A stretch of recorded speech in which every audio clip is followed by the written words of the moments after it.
Bienvenidos todos a esto que es nuestro último módulo de la diplomatura y vamos a estar tratando sobre el fenómeno religioso.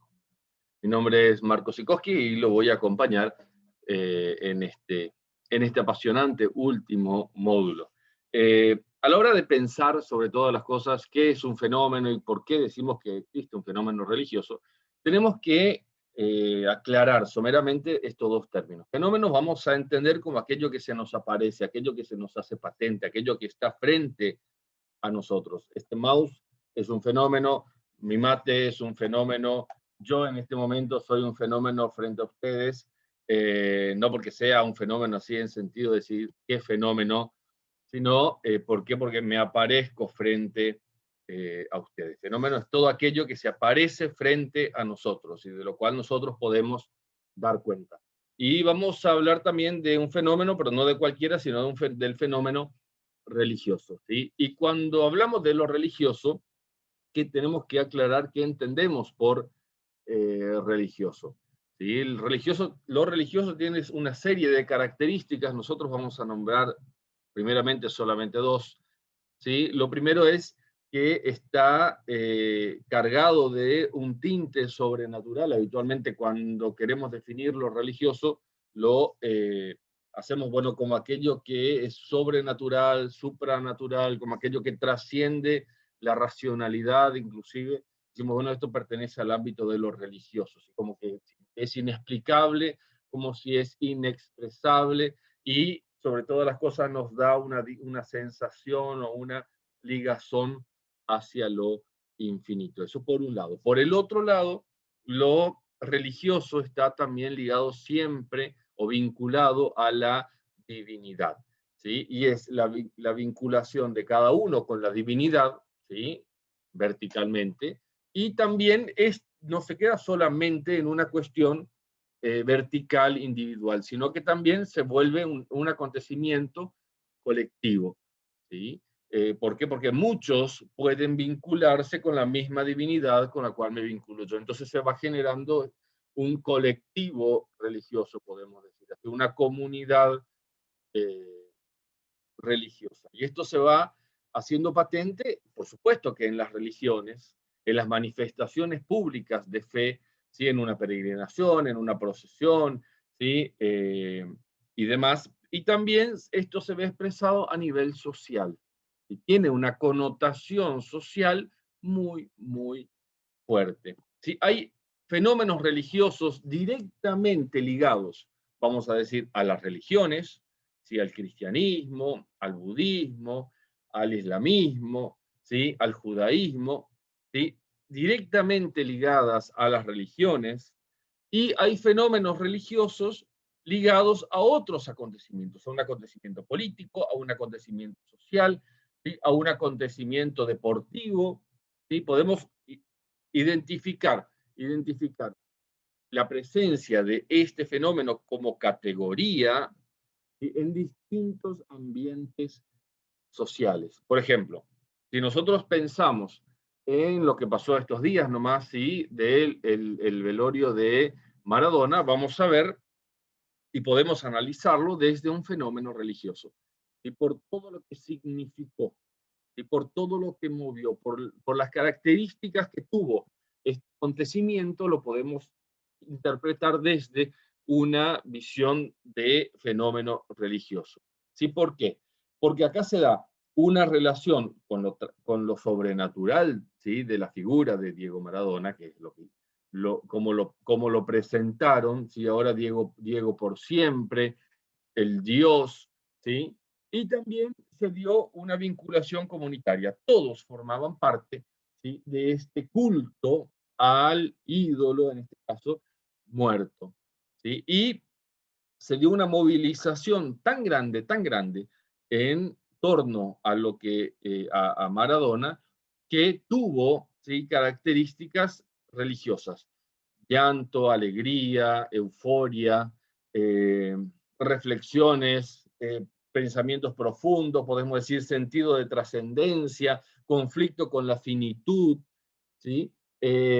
Entonces, podemos analizarlo también, insisto, desde la fenomenología desde un fenómeno religioso. ¿Sí? Entonces, esto trasciende las religiones, o sea, puede tener un discurso con tinte religioso y no pertenecer a una religión, ¿sí? Como tal. Un discurso político, desde lo cual se trata nuestra diplomatura de análisis político, puede tener características de lo religioso, de fenómeno religioso, pero no necesariamente estar ligada a una religión. Un discurso político, por ejemplo, pensemos después que el presidente de Estados Unidos termina un discurso y dice, Dios bendiga a los Estados Unidos, por ejemplo. ¿Sí? O sea, es un mensaje que llega al inconsciente colectivo y genera algo, una vinculación, ¿sí? Colectiva, masiva, ¿sí?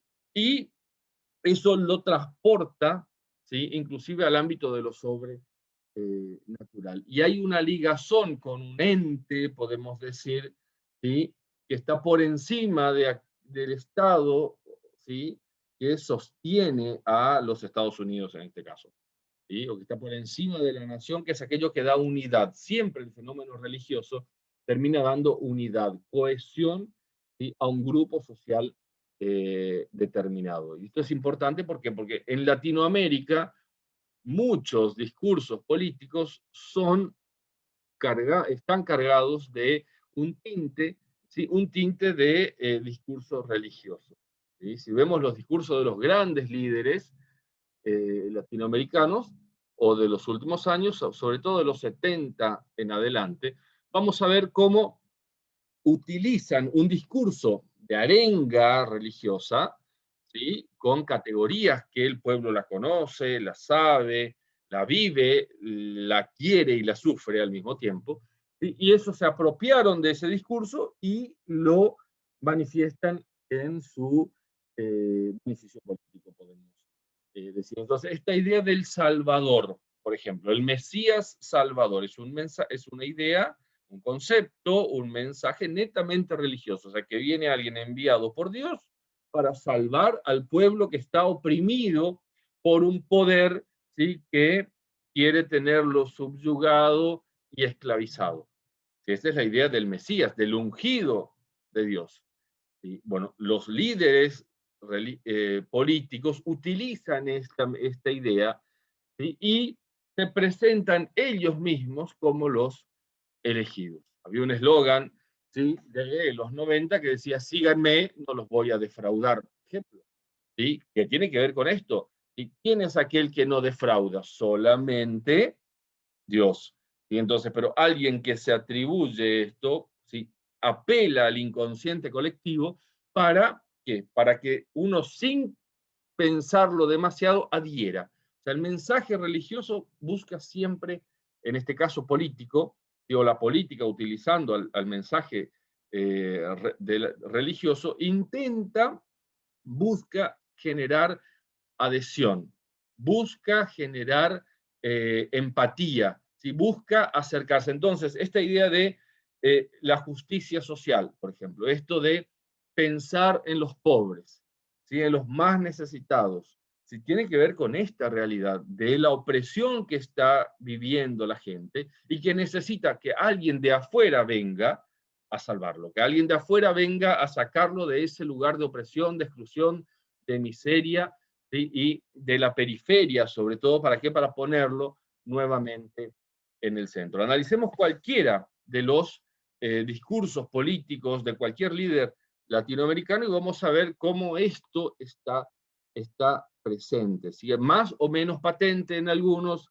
con más o menos razón en otros, pero razón en sentido de pensado, ¿sí? O de lógica argumentativa, pero en todos está presente. ¿Sí? Cuando volvió la democracia, por ejemplo, ¿sí? Al haber recitado, ¿sí? Alfonsín el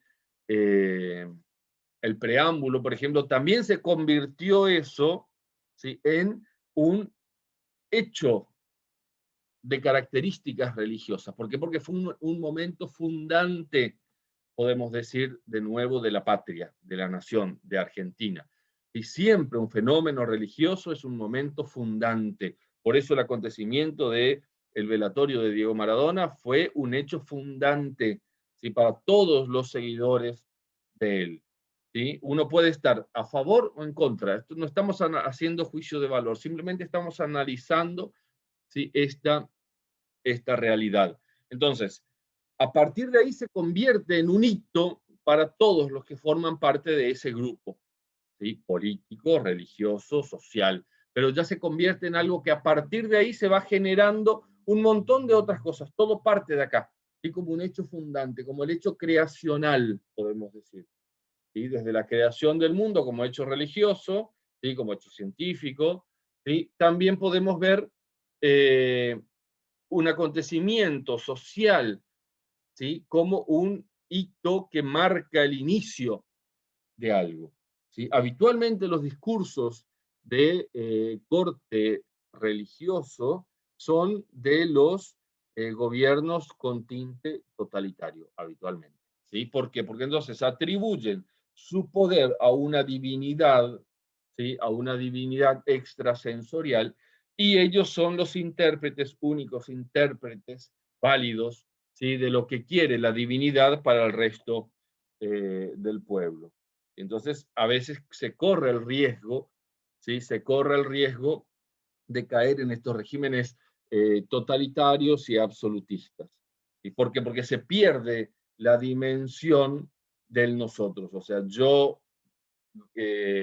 elegido soy aquel que es el único que sabe el camino necesario para sacar al pueblo de la miseria, para sacar al pueblo de la opresión, para sacar al pueblo de la pobreza, para sacar al pueblo de la, eh, de la marginalidad. Ahora, está el pueblo, ¿sí? Está el pueblo para el cual es enviado el líder religioso, y está aquello que se podría llamar también como el antipueblo, que son todos aquellos que no adhieren, ¿sí? En el fenómeno religioso político de la política están los buenos y los malos.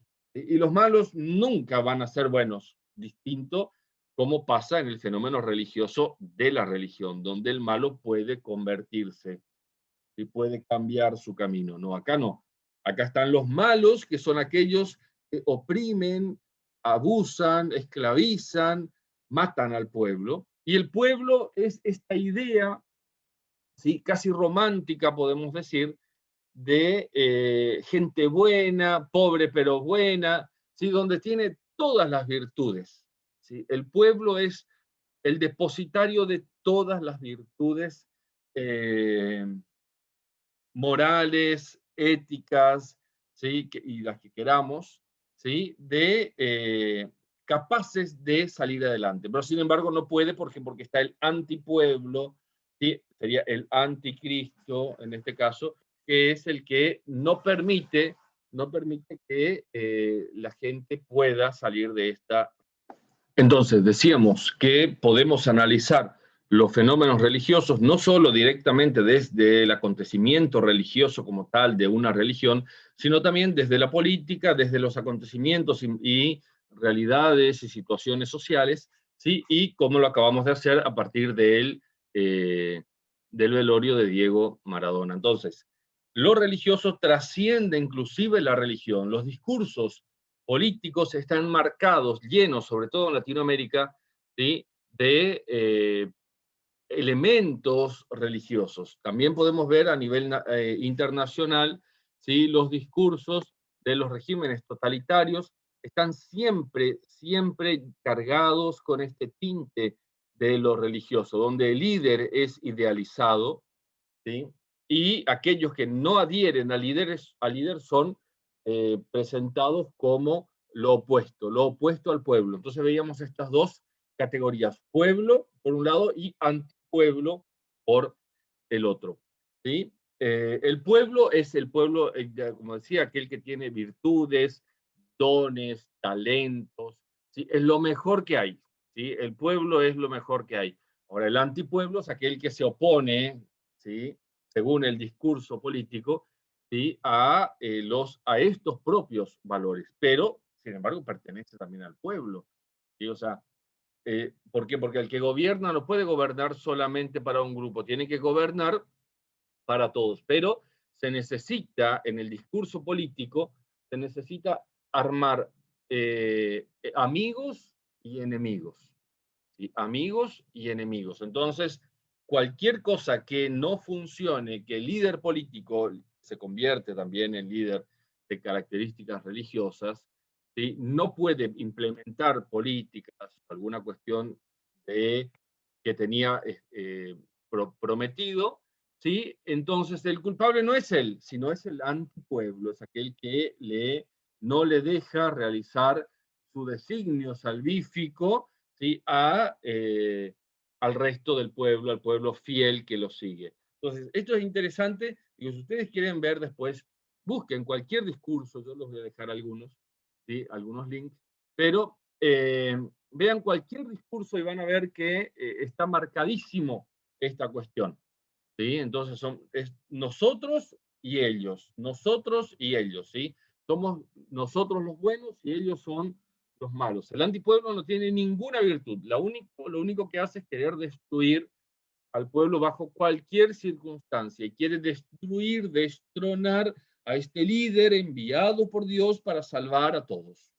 ¿Sí? Entonces, si analizamos así someramente nomás cualquier discurso, vamos a ver esto. ¿Por qué? Porque lo importante del discurso político religioso, en este caso, ¿sí? Es tocar la sensibilidad de la gente.